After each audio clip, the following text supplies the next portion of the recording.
after my father suddenly passed away from an unexpected illness, leaving behind a staggering $2 million debt, my mother and brother Tom took matters into their own hands.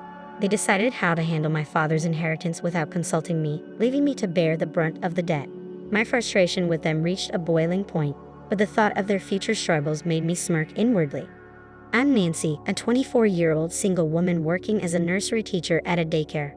I graduated from a junior college and have always lived at home with my father, mother, and my brother Tom, who is close to my age. Since childhood, Tom and I haven't gotten along. A graduate of a prestigious university, Tom looked down on me for my junior college education. His arrogance was matched by his frequent mockery of my modest personality and average looks. With your plain appearance and lack of impressive credentials, who would ever want to date you? He would sneer. In reality, I do have a boyfriend, but I keep this a secret to avoid provoking Tom's scorn. Though Tom's sarcasm used to sting, those days are long behind me. I now take great pride in my work as a nursery teacher, finding immense joy in interacting with children and watching them grow. Tom's words no longer faze me. My mother, who reveres Tom for his prestigious university degree, constantly boasts about him to relatives and neighbors. In stark contrast, I was often treated as an afterthought. It was clear that my mother favored Tom and showered him with preferential treatment. Unlike her, my father always had my back. Whenever my mother gave snacks exclusively to Tom, my father would secretly share the same treats with me. He would proudly express his admiration for my choice to become a nursery teacher, and I deeply cherished his supportive gestures and words. My father was the CEO of a small company where Tom also worked. Unfortunately, the company's financial situation had been deteriorating recently. Despite my father's relentless efforts to cut the deficit and his late nights at the office, Tom remained indifferent. I can't work for a company run by someone who looks so evenly poor, Tom said, resigning from the company to take a position elsewhere. Since her marriage, my mother had stopped working and fully dedicated herself to managing the household. With no experience in supporting my father's business, she didn't grasp the challenges he faced. Despite witnessing his daily struggles, she criticized him for the company's lack of success. The company is still struggling. If you don't resolve the deficit soon, I won't be able to buy that new bag from the magazine. Honestly, what are you doing every day? You're completely useless, my mother said. She had an insatiable appetite for spending, especially on luxury items, often making impulsive purchases. Her dismissive attitude toward my father, as if she couldn't see the value of his hard work, filled me with outrage. Though I'm no business expert, I've witnessed my father's tireless efforts from a young age and understand how challenging it is to manage a business. My mother, who has been with him for years, should recognize this as well. I couldn't fathom why she would blame him as though he were incompetent. One day, my frustration boiled over, and I confronted my mother, demanding she stop belittling my father. Her response was dismissive and condescending. Why should I be scolded by someone like you? People without an education should keep their opinions to themselves. Don't speak on things you don't understand, she retorted.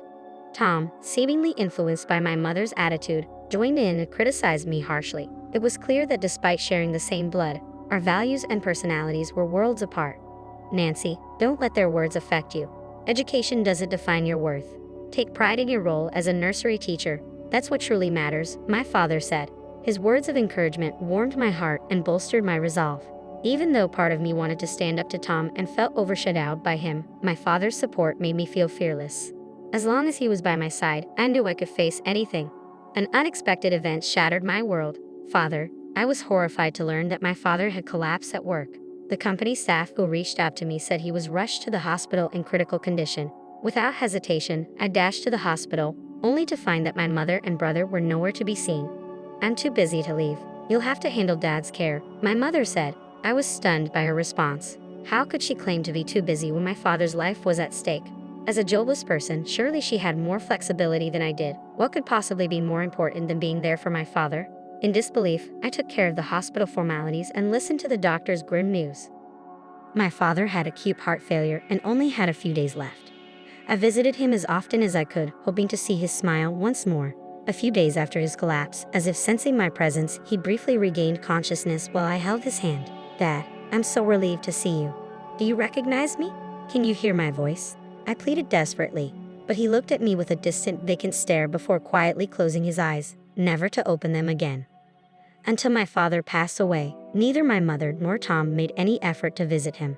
They only appeared just before the funeral, clearly reluctant to oversee the arrangements. During our conversation there, it became apparent that my father's company had gone bankrupt, leaving behind a $2 million debt.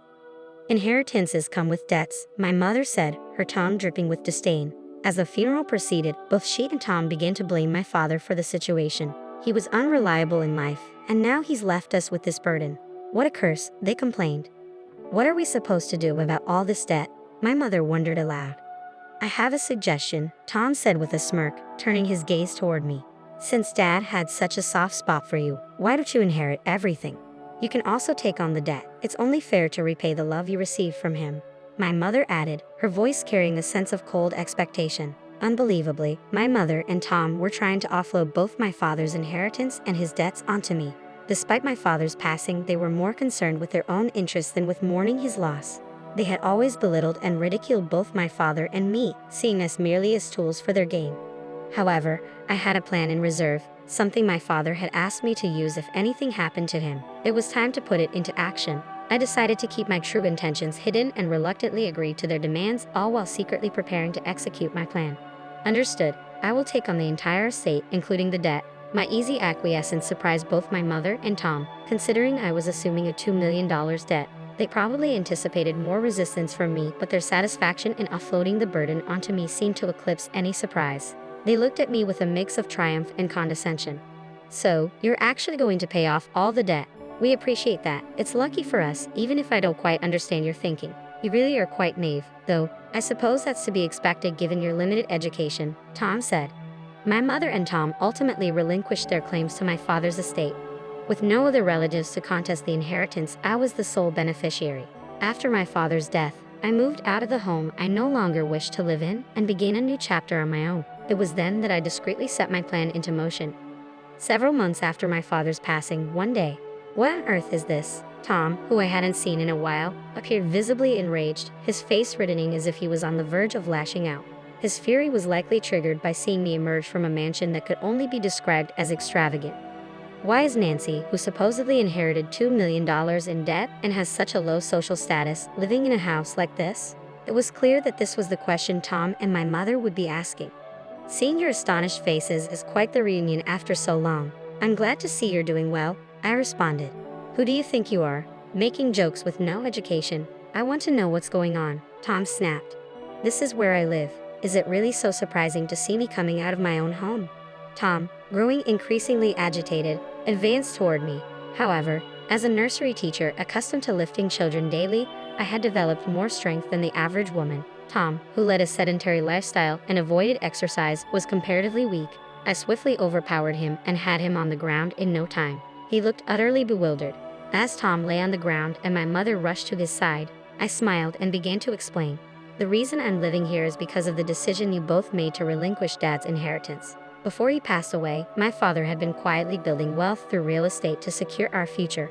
Despite the company's debt, the market value of the properties increased significantly after I inherited the estate. I sold them at the right time, and even after accounting for inheritance taxes, the profit from the real estate exceeded $5 million. My father had anticipated this rise in value, which is why I took on the inheritance, despite the debt. Instead of using the proceeds to pay off the $2 million debt immediately, I first ensured that the employees of my father's company were fairly compensated. Additionally, I received a life insurance payout of $3 million. The amount was truly staggering. Wait a minute, life insurance is usually paid out to the spouse, right? My mother interjected. It appears Dad changed the beneficiary to me, I explained. He had informed me of this while he was still alive. My father was deeply troubled by your harsh words and excessive spending.